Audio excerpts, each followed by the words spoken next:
GDLS Canada, an industry leader dedicated to supporting our customers and the community.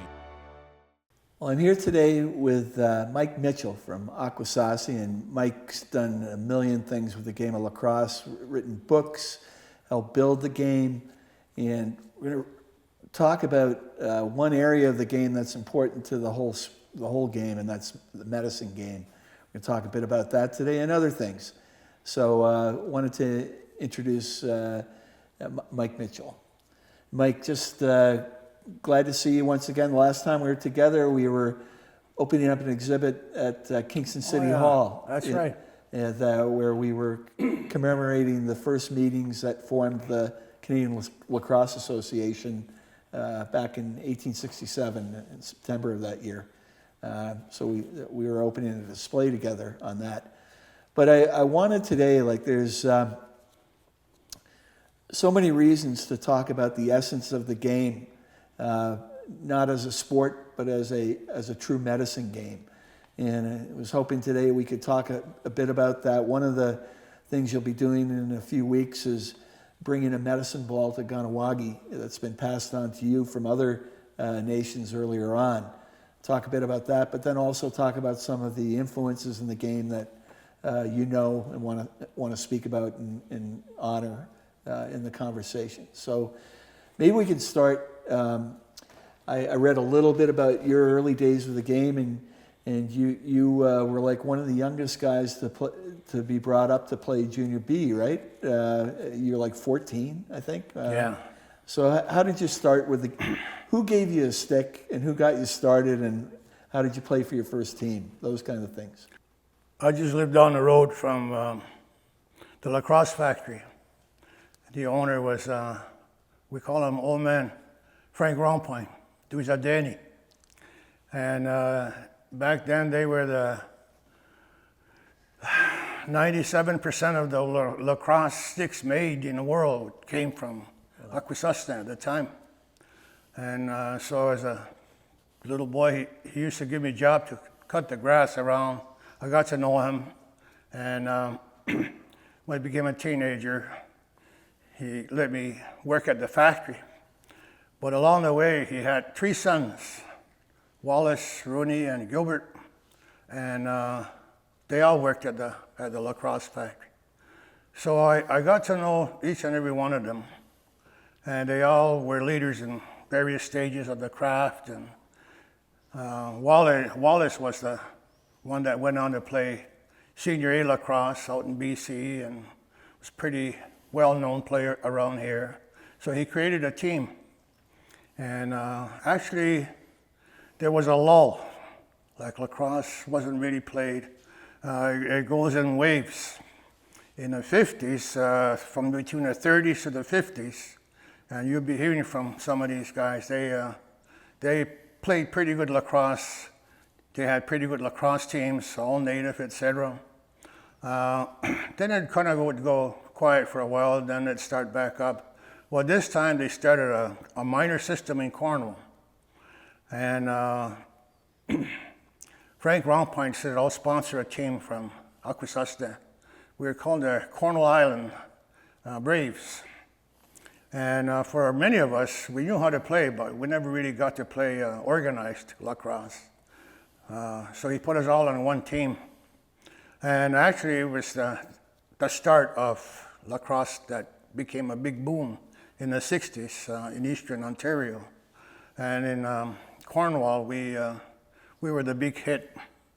So that was my first scoring title, and I won in that first year. And we all got noticed.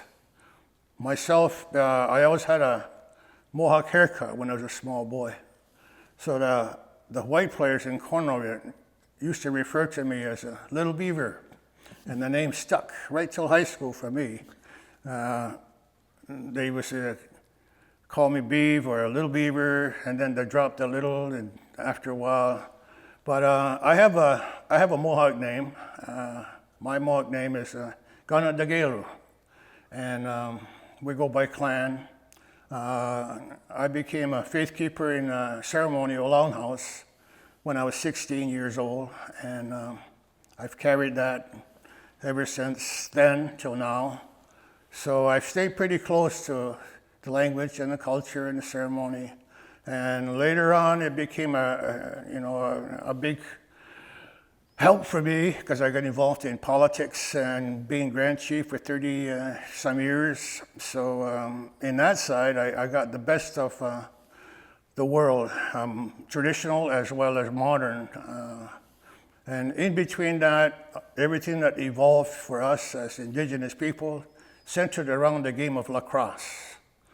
We had a major crisis in the 1990s. They used to call it the Mohawk crisis of 1990. There was illegal casinos, there was tobacco, the tobacco trade. That was a big thing at the time. It led to a lot of confrontations, disputes, not just here, but Ganawaga, all the Iroquois communities. And it was known as the tobacco trade. So when people take sides, it's never a good thing for us. And it resulted in a civil war here where antis and pro-gamblers, pro-warriors. And so it became so far that there was actually gunfights. And people died from it. There's destruction of homes. And it was pretty bad at the time. And when the dust settled and we buried some of our people from that, people weren't speaking to each other. Father against son, brother against brother, and so on. And Canada and the United States both sent, as well as New York State, Quebec, and Ontario, professional counselors try to get people talking again. Nobody would go see them. And actually, it was my brother Ernie and Mike Benedict and Bruce Wellpoint that they had played pro lacrosse, but they also knew that lacrosse always brought our people together. And they came up with this idea. They said, a lot of the people who are involved in different factions, they all played the game of lacrosse. So they come up with this idea, maybe we should set up a over 35 no-contact lacrosse league. And they went around, talked to different, everybody signed up. Everybody signed up because they were figuring we're going to have a warrior team, we're going to have a traditional team, we're going to have a Christian team, and then we can really go after each other. But that wasn't the way when they called one big meeting, and then they explained to them, it's not going to be like that. We're going to draw names and see how many people are interested. Over 80 people signed up, enough for 6 teams. And what they did was everybody dropped their name into a big IGA grocery bag. And then they drew among 6 teams. So I went up on a team that had guns pointed at each other weeks before. And in opposition, different beliefs, etc. But we went up on the same team. And everybody was dispersed among the 6 teams, based on the premise that we're not going to have cross-check-in, no contact of sorts. Mm-hmm. So they came up with this idea, and actually our first game, it was funny. We all sat in the dressing room in different parts of the room because a few weeks ago we weren't talking to each other, but now we're on the same team. And the game started. Awkwardly, we all went out and chose our lines and we went out. But once the whistle blew and we're running back and forth, you have to pass to that guy. And he passed back, and then as soon as somebody scored, we look at each other and we forget that we were enemies. And little by little, the people that came to see our games, they were all different factions, different groups, all around, but they weren't together. But by the end of the first period, they were start talking to each other. By the end of the game, it seemed like the doors had opened, and even among the teams. So by the end of the season, the game of lacrosse, we know it as a healing game for medicine and other purposes. That's why they call it a medicine game. But actually what happened back then was it brought the people back together. It brought the men, players that played, they brought their families, and pretty soon the game of lacrosse did what all those professional people couldn't do, and get people to acknowledge each other. Based on our culture, our language, we were invited to, at the end of the season, to a Masters tournament in British Columbia. And we sent 2 teams, A and a B team, a younger and an older team. And because we had played all summer, we're in better shape than those guys over there. We have to play against the Man Cup champions up there, and still beat them. You know, both teams that we went up, we took gold. And another way of unification was people were listening on the radio because we had a broadcast back home. And so there was a big parade, a feast, you know, and more people start talking to each other. So when somebody says lacrosse, the game of lacrosse is a healing game, we have personal experience of relying on how we can bring people back together. And a lot of the, well, it wasn't that easy, as my story would say, because the first time that we started the game, as soon as they blew the whistle, the guy hit me and knocked me on my ass, and I looked up and I thought this was non-contact, and the guy looked and he says, "That's just for old times." Then he went like this with his hand, we shook on it, and we played the game. Actually, we all got introduced in some form or another like that. We had players from Onondaga, from Six Nations, from other, that came up, you know, players from Kahnawake called up, "We want to play in your league." So it was more than just a community. The healing part affected all of us. And pretty soon we got a call from Cornwall. There are a lot of ex-players over there. And they've been reading about it, and they said, "Can we come and play?" And so those 6 teams filled up. Everybody had good, strong teams. And by the time the summer was over, when we went to BC, it was all one, you know, picked the best players, went up there, and we were all in pretty good shape because we played all summer. So winning their championship in BC and coming home did a lot. It did a lot because it was a tragic period for us, and with internal strife and violence and etc. And at the end of the episode of that dark period, people started to talk to each other. We can attribute that to our sacred game of lacrosse. And when people say medicine game, yeah, they played a long time ago. When there was sickness in the community, there was a real medicine game, because they went through that for ceremony. They brought elders in, they brought medicine people in, and everything centered around that. And when they got done, and then they would perform a medicine game for that purpose. And so it's mixed with medicine, ceremony, tobacco burning, and people got together. And it was psychological as well as the remedy of medicine.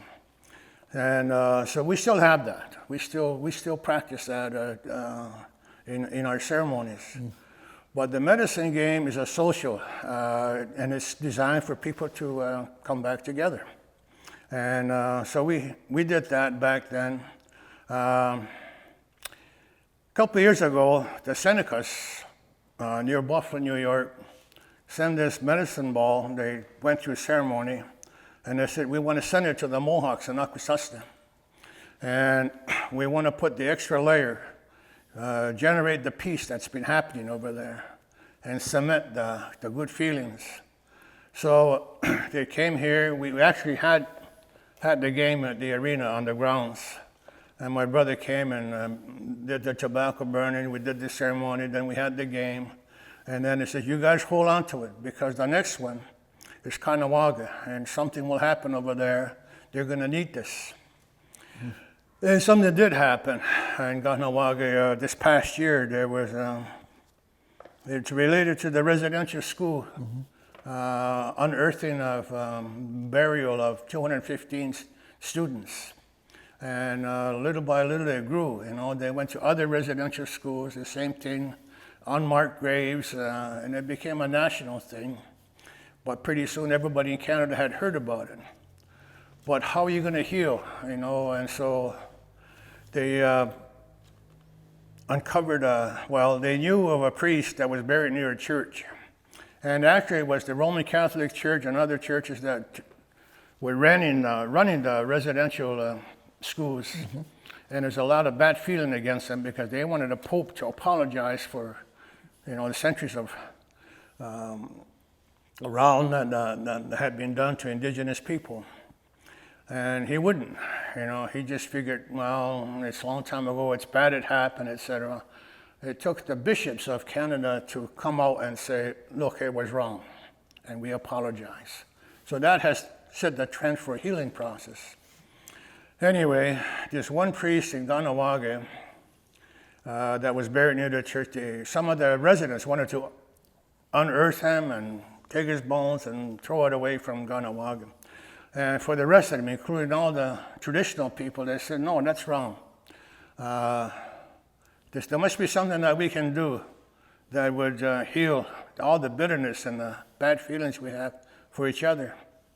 So I was invited to go down there and sit in on their meetings.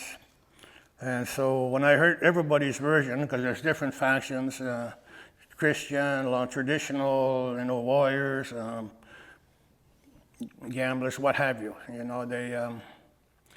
but they all agreed on one thing is they wanted to bring unity back to their community. And so after discussions, I proposed, I said, we actually had this experience in Akwesasne, and one of the things, the ingredients for us was the bringing the medicine ball game, which we all took part, all the players from different religions, different entities, but played as one community, one people. They got interested in it, so I explained to the different groups what was involved, and they endorsed it, said, we want to do it. Of course, Kahnawake has always had lacrosse teams from generations back, from the very beginning. Their proud history on the game of lacrosse, and they got interested in it, and they said, we want to do it. Yep. So we're actively organizing, and it's going to be young players versus older players, and divide the team. And it's not a goal, it's one pole that they have to hit, and they have to be barefoot or they have to wear moccasins. Mm-hmm. And the type of sticks that we use for medicine game is the old version. Yeah. And so when you throw a long ways, you have an opportunity to really throw the ball. It's going to be a little awkward for everybody, because we're not used to it. That's part of the fun, how they keep it in your pocket. And it's not designed as a win-win. It's designed for participation and to honor, so everybody understands that. I'm not saying somebody's not going to get hit a few times, but it goes with the game. But from what I've experienced so far in meetings with them is that they all want to see good things happen.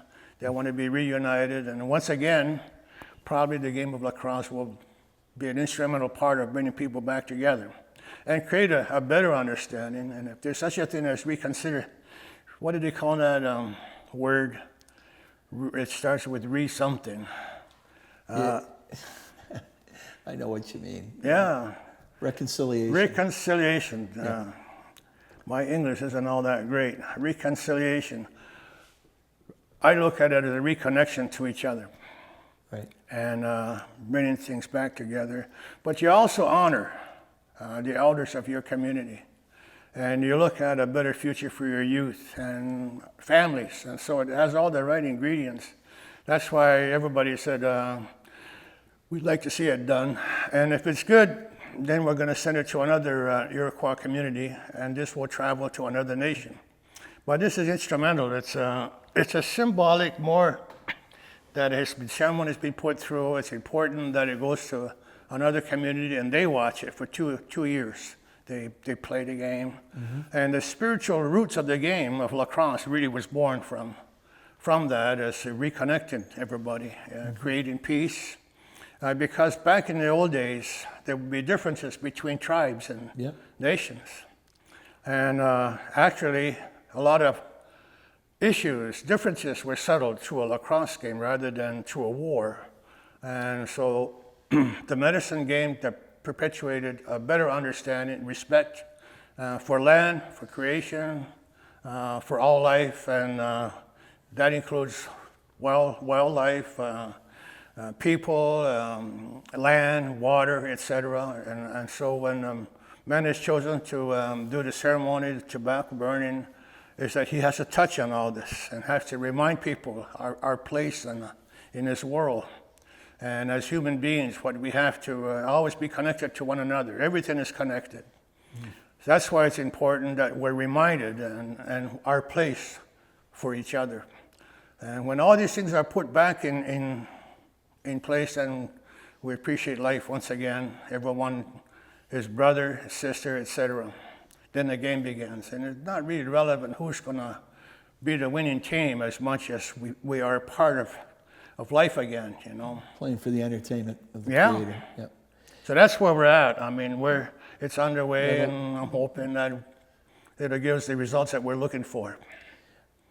Based on the story that you shared with me earlier about what this did for your community when it was needed, you know, that was an amazing story that brought everyone back from people shooting at each other and hurting each other, and just the healing process that came through that. Can I ask you one thing? I was wondering, what clan are you, Mike? I'm Wolf Clan. Wolf Clan, okay, okay. There's a game that I remember reading about from way back in the late 1700s between the Seneca and the Mohawk that I guess ended with an argument. Am I on the right track so far? And then only recently was that corrected, I guess. Like how long, maybe you can tell a little bit about that story. Well, there's various times where things like that had occurred, that generations later, somebody would bring it up that it's still a thorn, and so they would go to elders and they'd say, a seer would look at it and he said, this has to be done this way. Either a ceremony, a lacrosse game, or a medicine game. A medicine game is more like people get back together for a specific purpose, usually of healing. Yeah. And there has been games where it goes back generations of issues, of disputes that they want to settle. And it's sealed. They say that's now forgotten because of what we have done. The game that we have played, it's sealed. That bitterness goes out, and they throw it either in a water, and it goes back. It can't come back. It's replaced with a good mind. Yep. And it's age-old ceremonial thing that is embedded with the tobacco burning. All the negative stuff's taken away, and everything now is to say you will see different now. You know, you will relate to each other differently. You will forget the bad things that you have said or done to each other, and so a new life will begin from there. Well, that's to us is really what the game of lacrosse is about. And more than a sport, with us, it's part of our culture. It's part of our traditional teachings. It's a very hardcore thing inside. A baby is born, and the father will place a lacrosse stick in the baby's hand. And then he'll put words to it. That's just where his name will come from, according to his clan. And then he'll say a little speech about what he can expect in life. And by the time you get to be an adult, here's all the things that you're going to see. And we're going to continue guide you all the way through. If you ever need anything, you'll go to a Faithkeeper, you'll go to an elder, you know, and in your family, they'll guide you along, et cetera, et cetera. Well, that baby grows up on that kind of teaching. At the end of your life, they say when you have passed on to the spirit world, they place a lacrosse stick in your casket, and they said, this will go with you. So you can see how the game of lacrosse is so embedded in our culture. Cradle to grave. Right? And then the thought is the game is played in the sky world. Every time a game is played here, there's a game played in the sky world, right? Well, at the beginning of time, and there's a story here about the sky world, and you know, at one time our people, they say, everybody believes in the creation story for us, that we came from another world. And they talk about in the sky world, they even played lacrosse up there. And when I first started hearing about that at one time in Mars there was life. At one time there was river, there was water, there was air. This is scientists, I just got hooked into it. I said, I wonder if they play lacrosse. Because if there was, active life, a lot of our stories, our legends that are told, it's kind of like reconnecting. Who else would believe our people might have come from another world? Life started here, and so there's a connecting factor in our traditional stories, traditional teachings, and a lot of it goes down that road. And a lot of things, if you say them literally, they maybe don't make sense, but they're shown in some way or another as time goes on that there is a connection. For instance, I always think about the grandmother of the moon as a protector of her Mother Earth. Well, I know, the moon absorbed a lot of meteor hits that would have been hitting the Earth over the ages. And so a natural protector in some ways, that, again, that's just the way, that's science and the way it is. There's that connection in that little front there, It is in our society, the women are in line with the moon. Their menstrual cycle, their monthly, the medicine, the strength that they have as women is all drawn from Grandmother Moon. And so in our traditional teachings, we're constantly reminding that the women's role in all areas stems from the fact that part of a natural world, the creation story, medicines, who is the head of the household, everything a man will go look for a wife. If he doesn't go to find one in another clan, he'll have to go to another nation. For us, it's Onondaga, Oneida, and then they'll come back or they'll stay with them. But that's why they had separate clans. And all that is very essential stories of our own, in our own society. You just have to mention the sun is our elder brother. Mm-hmm. The land itself we refer to as our Mother Earth. Mm-hmm. Now, I turn on the news, you got students up there in a big march about climate change, and they're all concerned about Mother Earth, the damage being done to her. And I smile, I says, finally, it's not just us that believe the world itself is our mother. We need to take care of her, and all our teachings stems from that. Now it's starting to get out, we really gotta pay attention and take care of our mother. Yes, yep.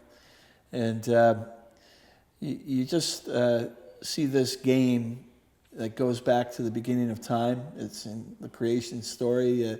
They play the Peach Bowl game and lacrosse were at the very beginning.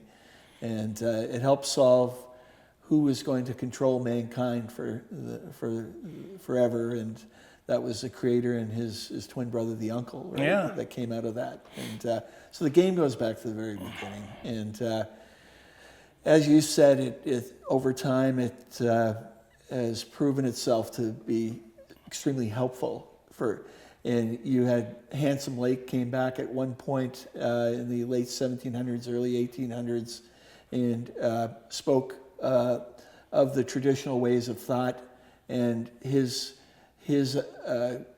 being on a journey at some point to the sky world and hearing the game being played and coming back to this realm, and some of the people that were playing in that game had entered the sky world while he was away, and it's amazing to hear those stories. And at Onondaga, I was with another Wolf Clan Faithkeeper, Delmore Jacobs, at Handsome Lake's monument that is right in the lacrosse playing fields.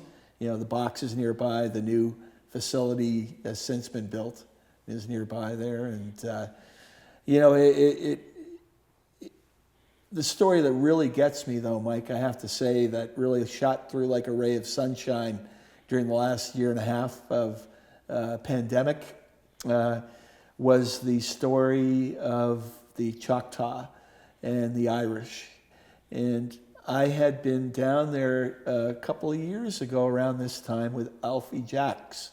We always wanted to see the two-stick game being played, Capuchatoli. And we went down together and we went to the museum that's on the Choctaw territory where they play the game. And in the museum, they told the story of the Choctaw had been driven out of Florida to Oklahoma. Mm-hmm. And this was early on, like 11 years or so after, or 16 years, something like that, after they were forced to move there. And the Choctaw heard about the great hunger, the famine that the Irish were suffering from, and sent what must have been a monumental amount of money to a people that didn't have much yet. The funny part about it is the U.S. put them on oil-rich land, and so they were fine in the long run. But they sent over like $178 U.S. currency to the Irish to help them at that time, and the Irish never forgot. Yeah. Like there's a statue built in Ireland commemorating that deed. Mm-hmm. And then the biggest thing that happened over the last few months, they have those World Championship games coming up in Birmingham, and Iroquois Lacrosse was omitted because the Olympic connection that's coming up, and that has to be something that has to be solved, and it will be. I've seen enough things solved in my time by the Iroquois that it works out, but the Irish gave their spot in those World Games to the Iroquois national team, and that was like one of the greatest things I've ever seen, mm-hmm. especially during the pandemic when you're looking for any good story, to make you feel better. That was an amazing story. It is worldwide. It became an international story because Ireland remembered the good example set by indigenous people of the Americas. And so when that came along and the Iroquois nationals weren't considered for international competition, and whereas the international competition was going to be right here in the United States, they stepped up and they said, well, we're going to withdraw, and we want the Haudenosaunee team to take our place. And in between that, before that happened, when they found out that the Iroquois nationals were not invited to participate in this, all over the world, everybody started complaining. And then they were even going as far as the teams that were invited were going to back away. And the saving grace was the Irish team saying, we can settle this. Something happened with our history with the Iroquois. We're going to ask that they be put in. We're going to withdraw. You've never seen anybody in an international level with a goodwill mm-hmm. like that exhibited. Mm-hmm. And everybody else in international congratulated Ireland for doing that. Mm-hmm. Weeks after, the government interviewed us on their national network. The Irish government? The Irish government. Okay. And so we went in great detail because we too were very grateful. You'll never see anybody else step up like that and say, we're going to step out, we want you, this is your game, you invented it, etc. You should be playing, and so on. So it was a very proud moment for all of us. So we had this rapport with the Irish people, that a renewal of relationship that for us was very special. Mm-hmm. So yeah, we're going to be participating. But before that, the doors were pretty well shut. And now another door is starting to open up. And that was the Olympics that's coming up. Los Angeles. In Los Angeles, yeah. And everybody's saying the Haudenosaunee team should also be considered to play in an event like that. There'd be great meaning Everybody's talking about this reconciliation should be worldwide. And it's a time to honor the indigenous people for the gift that they provided to the world. Let their representatives have a place. And so, yeah, we feel pretty good that we might convince enough people to let us participate in the Olympics. And that'd be a real big thing for everybody. And if you think about it with the climate change and things like that, the time to understand the gift that indigenous people have given the world that hasn't been accepted fully yet is the relationship with Mother Earth and the natural world around us. And it's a good time for that gift to be accepted and for people to be taught the traditional ways of thinking in that regard. There's a prophecy back in Handsome Lake's time in the 1700s when they said there's a time coming in the future and things will change and the fish will come to the top and trees will die from the top down. You'll see physically that there's changes going on. And amongst humans too. They said your young people, the language that they speak will no longer be spoken in a way that you're accustomed to.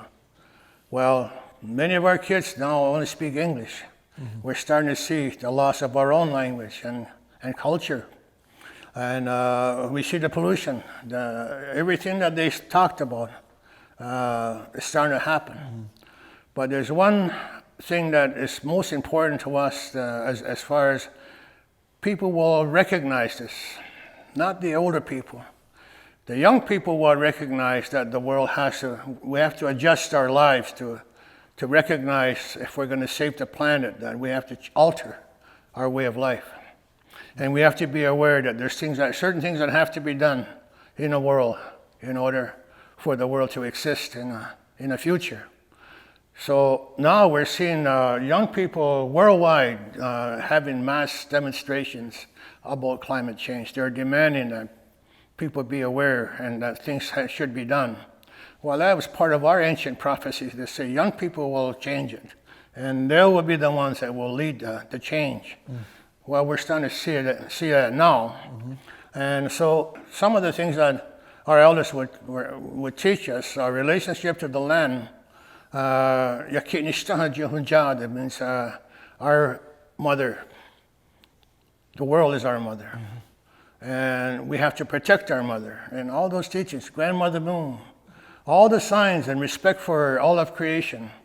When they told us, they said, you people believe in false gods. We're not saying those animals and the land and everything else is our gods. They're saying we're here to respect all life, all of creation, and they're only a part of us. We have treaties amongst different nations. The first environment treaty that refers to it is called Dish with One Spoon. So all the different nations will hunt in a certain area. They'll fish in a certain place, but they take only what they need, and they leave everything in a good way, so that somebody else comes along will also have something. There'll be fish, there'll be animals to hunt, etc. And when I tell that story, young people will relate to it right away. They said, we're talking about climate change here as part of your prophecy that we're living in now. So yeah, it's very, very crucial time. And when Iroquois nationals go out in the world, in Europe somewhere, mm-hmm. they're always asked that question. What is your beliefs? What does your culture mm-hmm. tell you? And when the United States team comes out on the field and they sing the United States national anthem, mm-hmm. when Canada comes on the field and they sing Canada's national anthem, well, somewhere in the back, the last ones to get introduced are the Iroquois nationals, and they'll sing their friendship chant. Mm-hmm. And they all do their stomp dance, and they take their place along everybody else. The reaction from the crowd is always the loudest to say, those people held true to their culture, they held true mm-hmm. to their custom, and they're here with us, and we honor that. So I think we're finding now the acceptance of of having indigenous people that created this game now have a special place into the other teams, because all those teams that played the game in solidarity when the Iroquois were not going to be invited, they stood behind them. We want them to be present and play the game. Yep. So that goodwill now has been passed on all over, and we really appreciate that sense of brotherhood. Yes. So it's like a huge rock that people have been pushing for years and years and years, and it's starting to roll and starting to be a little less hard to move forward, and that ties in with the medicine completely. That's found in the game, and people are looking for the medicine because there's problems that need more help than they can come up with, that sort of thing. The goodwill one exhibits, like that picture, there's a man standing there and the deer's behind him, the bear's behind him, and the land and the trees, everything that's behind him is all of creation. Mm-hmm. He's one with the world and all of its creation. Well, those are traditional teachings of us. We're fighting to retain that, but now it took a sudden turn, and now people are saying that's real life. Mm-hmm. And so for us, it's not a bigger battle any longer. People are willing to listen. Right. That's taken 50, 60 years of people thinking about it, since people started thinking about the environment in the 70s or the late 60s, right. And it just everything takes time. That's you can't. There's a great man in Canada and that connected to lacrosse that introduced me to national level of lacrosse, and he was coaching Oshawa Greengales and won, I believe, 7, 8 national titles. And he played his team when he was playing in Valleyfield. He had a junior team, and he'd go all over and he would just kill us. But he had this one thing. Jim Bishop was his name. Yep. He said, I have a method of lacrosse. It's a system. He says, and you indigenous people play individual lacrosse. I will beat you every time. Well, in 1974, they started pro lacrosse. And he recruited my brother, Ernie, and Bruce Rompine from here, Gaylord Paulers from Six Nations. And so he had some indigenous people on his team. When my brother Ernie didn't have an agent, he called me up. He says, will you talk to the manager here, the general manager, and that was Jim, about my contract? So I went to see him, and he says, I'll be very frank with you. Your brother might not make the team. He says, we're going to sign him as a practice dummy. And if he makes it, he might make third string. Mm-hmm. So I listened to him, and I said, okay, let's start there. What do you pay for a practice dummy? What do you pay for if he makes third string? He just laughed. He says, why did we bother? I said, because you said it, so let's start there. So he said, okay.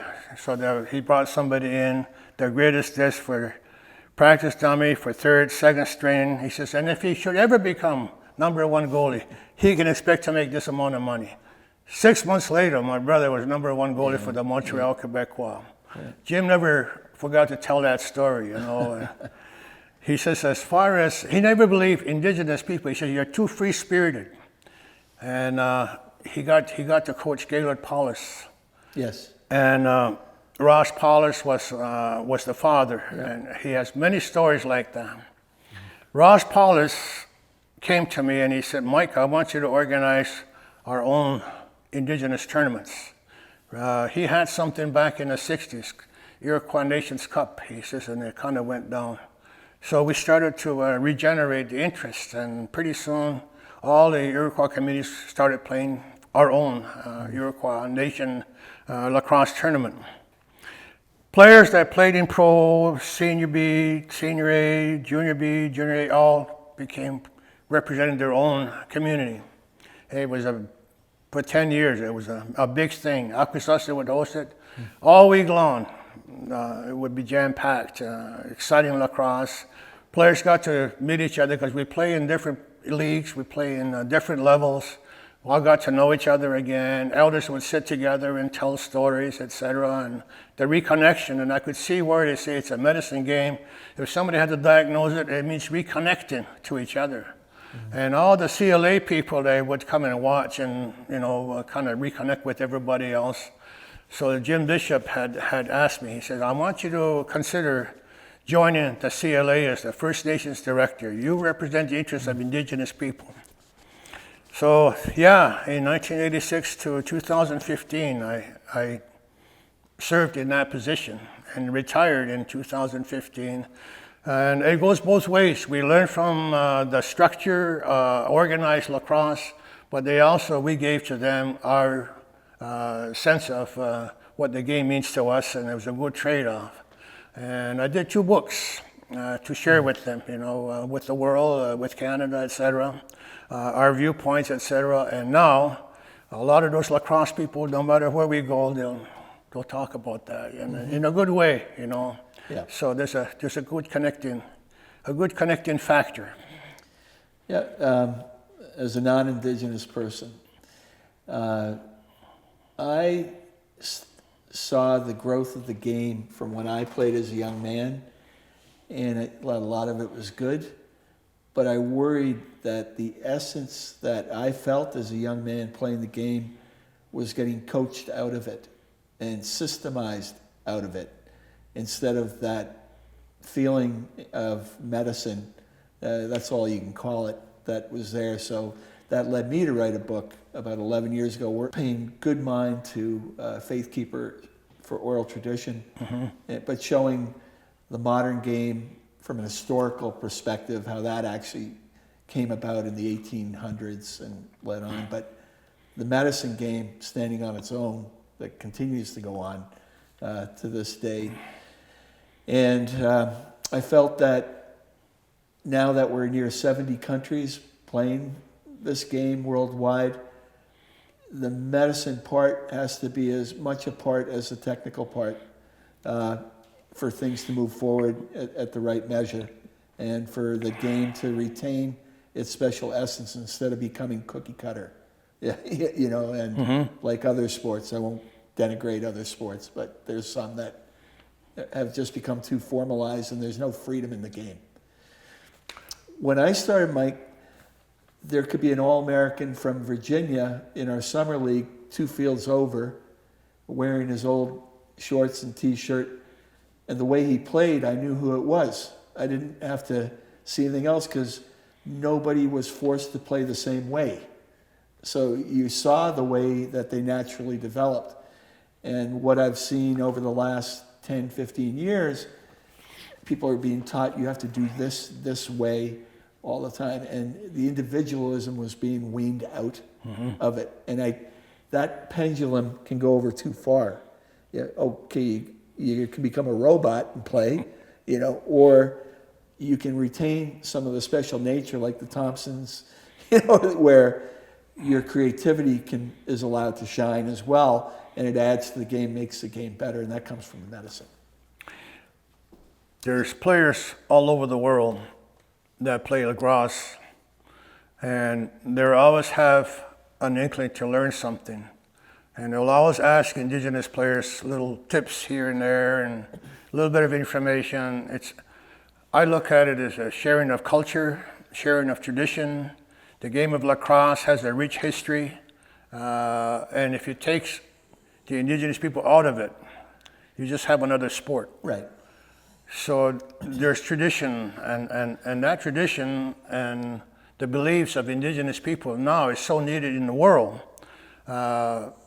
Respect for whatever has life, and how to be in balance with nature, with all kinds of creation in the world. There's no more better need than that whole philosophy of brotherhood and the connecting factor. So beyond the game of lacrosse and everything that it stands for, the Indigenous people bring to the game, there's a connection. And now everybody's starting to take notice. So I think our greatest contribution isn't winning a world title. is participating and sharing that really is going to be our biggest contribution, I feel. Yes, but you won't turn down a gold medal when it happens. We've won a few along the way. No, it's a good feeling, especially the person that would give it to you has won also, and it's a sharing thing. Yes.